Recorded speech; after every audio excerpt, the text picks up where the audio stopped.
Hello, welcome back. This is the second in a 3 video thread where we looked at the issues of how can I be more confident in my dowsing. The first video gave you, I won't recap, but it gave you a brief insight into that I'm a professional dowser and what's led me to looking at what I believe to be quite a complex issue in how can I be more confident in my dowsing. Now we talked about the first fear of failure in the last video and the sort of fear thought processes. And this video will be shorter because there was a bit more information in the first one. This is look at the second fear thought, which is I could never do that. We all looked at people and thought, oh, I could never do that. I could just, no, it's not for me. Now, fear of failure is the number one fear that holds us back in all areas of our life, whether that be dowsing, whether that be career changes, whether that be learning to play the trombone. We all have a fear of failure. But actually, failure is a lie. It doesn't actually exist. It's a false idol. And if you allow fear to be some kind of god, some bust on your mantelpiece, then it will something that will prevail in your life forever. Fear destroys our psychology and it immobilizes, it paralyzes us from taking action. You can see that when people get up to do public speaking, that they're absolutely paralyzed with fear and they can't speak, they lose their voice, they are petrified. And actually, there aren't many people that like public speaking. I actually quite enjoy it, but once upon a time I didn't. So, when that happens, you're best to sort of stand there and go, do you know what, folks? I'm absolutely petrified. And most people in the audience go, do you know what? I would be too. Instantly, the ice is broken and you've become a human being again, and so have they. So, it can immobilize us, but actually, fear is hardwired into us. And there's nothing we can do in our lifetime to take away fear. There will always be things that frighten us. It's an instinctual response to keep us safe. It's an evolutionary lifesaver. And the secret is to learn how to use fear instead of it using you. I still feel fear, largely when I'm mountain biking. Actually, there are particular drops and drop-offs that I still don't like going off, and I can still find myself getting to the top of something, and instinctually the brakes come on. I'm like, I just kept going. If I hadn't thought about it, I would have been all right. And it takes me 2, 3, 4, 5 times sometimes to do this one jump. I have to keep going back around the course and all the rest of it. But with perseverance, you can learn. But that is because actually I don't want to physically fall off and break an arm or a leg, which is understandable. But there is many different types of fear within our lives that we have this fear of failure. And actually, there is no such thing as failure. It is actually it's a learning experience. It's something that can enable us. So how do we conquer fear? How do we get over fear? It's incredibly important that you come from a place of love and gratitude. There is no failure, there is only experience. And experience is an extremely valuable commodity. Never underestimate it. Why? Because all our experiences, both good and bad, happen for us, not to us. So we can sit around and we can go, oh God, why is all this happening to me? Trying to dowse my way out of this conundrum. I'm ill, I've got no money coming in, everything is happening to me. It's actually not happening to you, it's happening for you. These are lessons that your soul has presented you with to learn what you're really made of. What gifts do you have? What skills do you have? It's time to get them out of the box, not be ashamed of them anymore. So, what are the lessons that you need to learn? And once you recognize that the value of fear, you can start to identify what you need to learn from those experiences. What were those lessons?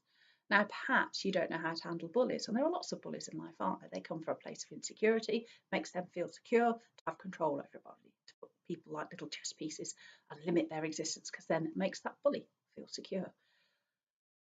Maybe you succumb to pressure too much from others, and you don't put yourself first. You bend and flex to other people's wills and say, oh, can you do that on Thursday?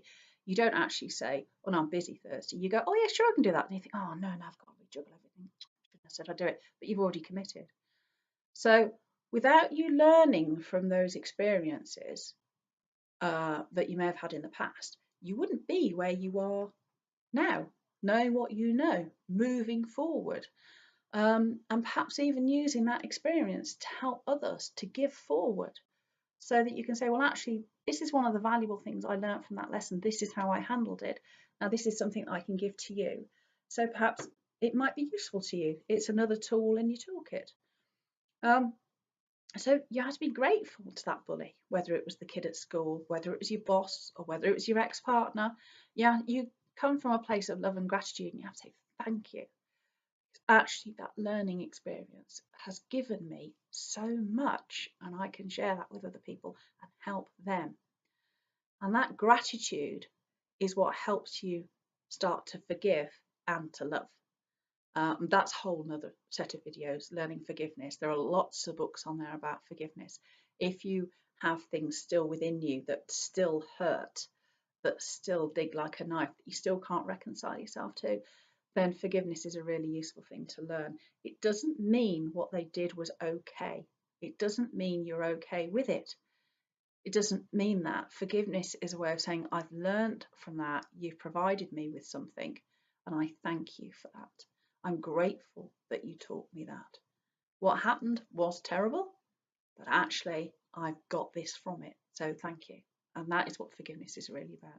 And it doesn't necessarily come easy. I know for one that it's genuinely, hand on heart, it's a really difficult place to get to. But when you get there, you feel so much lighter, you feel so much more powerful, and you feel so much more in yourself, that you've got a part of yourself back. If you don't forgive, it's almost like you've cut part of your soul away. And actually then you're cutting off your nose to spite your face. So it's really important to forgive people. Now, in dowsing, if you're in the I could never do that kind of fear, so you're dowsing and you get answers and you're not really sure and you're trying to develop yourself, that thought can manifest when we're asking questions that we then don't know how to deal with the answer. So our dowsing results can appear inconsistent because they're mirroring internal mental doubts, that we don't have the skills to make the changes again in life, or we don't know how to deliver that information. And that again is back down to your self-confidence, your self-belief, to know that you are strong enough to handle that information, to know that what you are doing is right for you. You don't have to deliver things in an aggressive way. You don't have to suddenly go home and say, right, that's it, I'm fed up with this life, I'm divorcing you, or I'm leaving your job. You don't have to do that. You just have to know that this isn't right for me, and I need to develop a plan to get out of work, or I need to look at the relationship within and think, what is really wrong with this? Is the person that I'm still with, do they actually still, are they someone that I still love? And do I want to repair this relationship?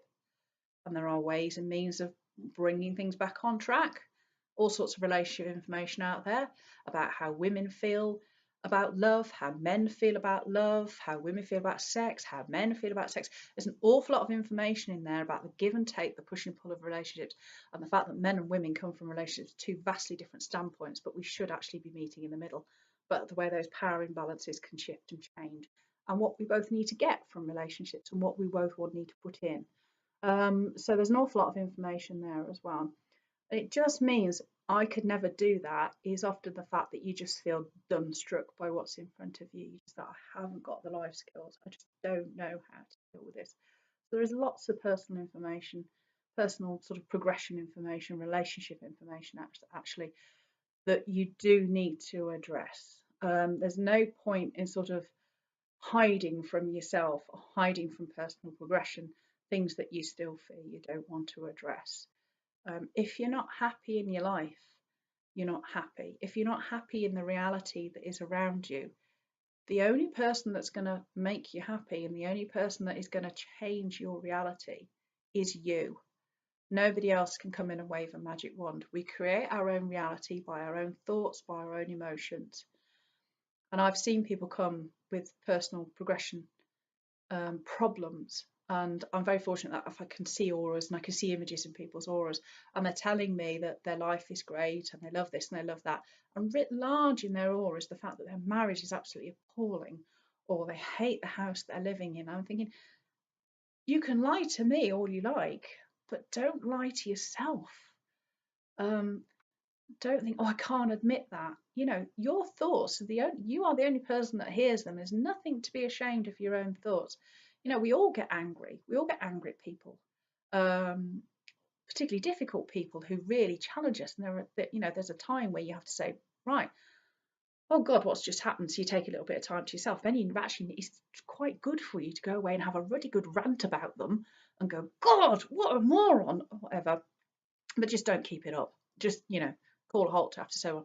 And then there are tools that you would use, that I teach people that says this is the best way to deal with this situation, so that whether that relationship can continue with that person or whether you need to end it now, whether that be as a client or whatever. But there are ways and means of dealing with this person. It's a stepped process. But at the end of it, whether you can salvage that relationship or that working relationship, whatever, or not, but the fact that you come out of the process feeling good and so do they. And that's quite important. So I could never do that thinking, as I say, if you're doubting things that are quite important to you, that involve change, that fear thought, if you've got it, will impact upon your dowsing. So that was the second part. So we've already discussed the first fear thought in part one. Part two, again, won't be as long as part one, probably about this length, which is looking at the third fear thought that could inhibit you in dowsing and, in fact, every other area of your life. So, again, take care, and we will speak soon, no doubt.